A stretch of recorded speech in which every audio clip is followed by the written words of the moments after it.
بسم اللہ الرحمن الرحیم۔ معزز ناظرین السلام علیکم۔ تاریخ کے سیاہ اوراق سے چند سانحات کا ذکر کریں گے جس کی وجہ سے طواف کعبہ رکا، تمام تر حقائق آپ تک پہنچائیں گے۔ مزید تفصیلات سے قبل اس قافلہ تحقیق میں شامل ہونے والے نئے احباب سے گزارش ہے میرے چینل کو سبسکرائب کریں، ساتھ لگی بیل آئیکن کو پریس کریں تاکہ ہر آنے والی معلوماتی ویڈیو آپ تک پہنچ سکے۔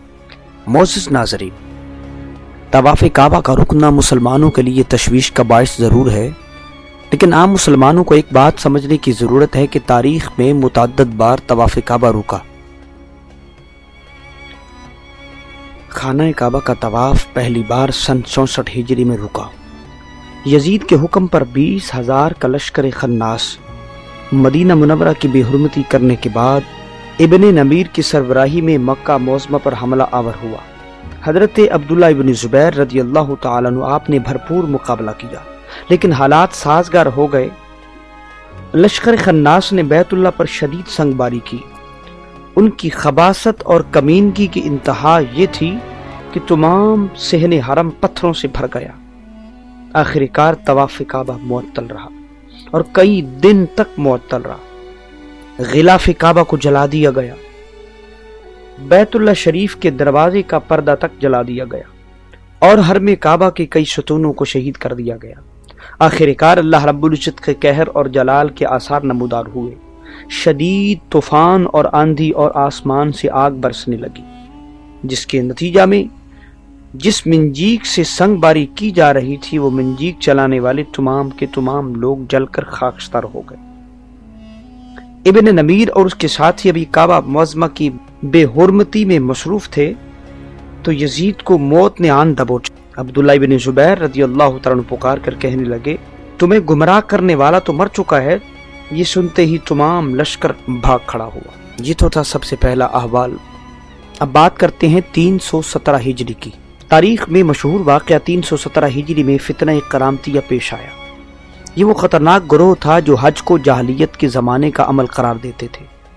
ان لوگوں نے تقریباً 10 سال تک مسلمانوں کو فریضہ حج ادا کرنے سے روک کے رکھا۔ یہ تاریخ کے اندر سیاہ ترین یہ دور تھا کہ 10 سال تک حج کے فریضے سے روک کے رکھا اور شہن حرم میں حجاج کرام کا قتل عام کیا گیا اور کعبہ کی دیواروں پر ان کا خون لگایا جاتا، یہاں تک کہ ان لوگوں نے حجر اسود کو چوری کر لیا اور چوری کر کے اپنی علاقے کے اندر لے گئے۔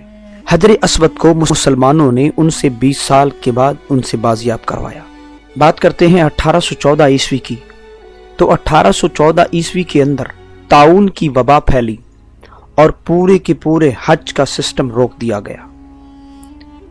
1883 کی بات کرتے ہیں تو 1883 کے اندر پورے عرب میں ہیضے کی وبا پھوٹ پڑی، تو ہیضے کی وبا پھوٹنے کی وجہ سے حج کو روک دیا گیا۔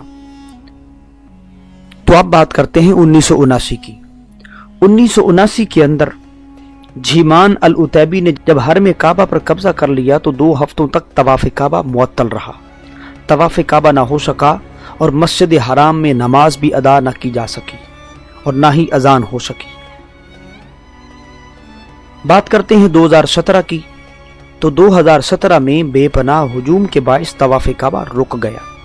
اس کے علاوہ تاریخ کے اندر ایسے سیاہ ترین دن بھی گزرے جن میں شدید بارشیں اور سیلاب کے باعث متعدد دفعہ طواف کعبہ روکنا پڑا، لیکن یاد رہے شدید بارشوں اور سیلاب کے باعث لوگ تیراکی کر کے طواف پھر بھی کرتے رہے۔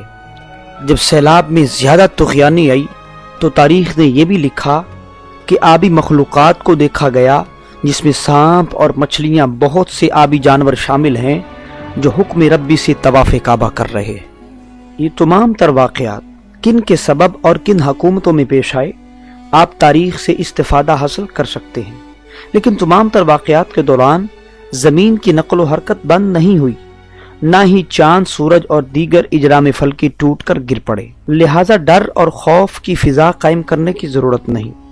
حالیہ کورونا وبا کے دوران سعودی عرب نے انسانوں کی فلاح کی خاطر مطاف کا ایریا خالی کروا کر صفائی ستھرائی اور جراثیم کش ادویات کا چھڑکاؤ کیا تو لوگوں نے سعودی حکومت کو لعن طعن کہنا شروع کر دیا،